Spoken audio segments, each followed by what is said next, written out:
I've been working on the refrigeration system using the DC compressor, the BD35f one, and it has been running for a few hours now, probably about two or three, and it's getting a little bit cold for its own good, I think. We've got a water pump in there that's entombed in ice. I've switched it off, and yeah, the compressor is just a little bit iced up there. But what I've done is to improve it greatly is I've put a water cooled condenser on it, and there's a coil in there, quite a long one actually, and just a little pump there, a brushless one, circulating it through this radiator, and that works really well, and the air coming out it is just slightly warm, and that's because it's not got that much heat to move. And this is the capillary tube that came off the old refrigeration system that was in one of my older videos that used one of these small compressors. And it was actually, that first system that I made was actually the best one, because it just seemed to perform the best. I think it actually outperformed that massive one I've made. I think there's maybe something wrong with the compressor, I don't know. Or maybe I'm just unable to set it right, but this seems to be performing really good.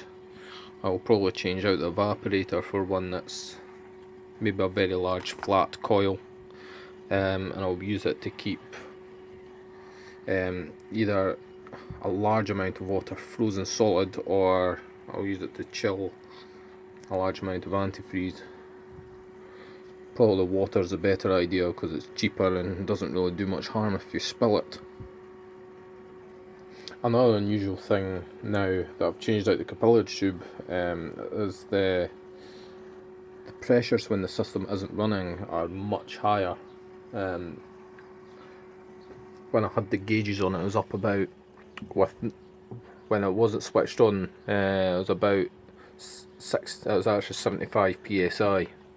So that's pretty high. None of my other systems are that high, but I think that's partly because it's overcharged as well.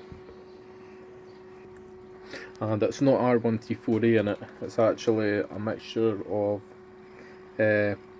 R290 and R600A, which is supposed to be sort of like a equivalent to R134A, but the compressor is freezing.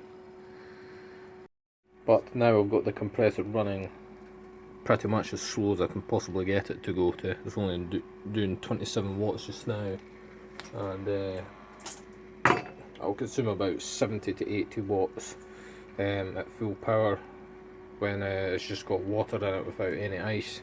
And that was the old condenser. I thought it would have maybe been okay, but the temperatures were just too high. I wasn't able to get rid of the heat enough, and that was with a fan blowing over it.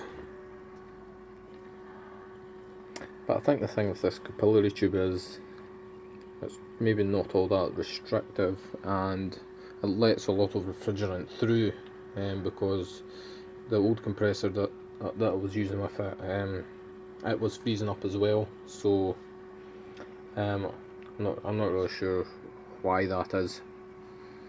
How it could freeze up the compressor and chill so well.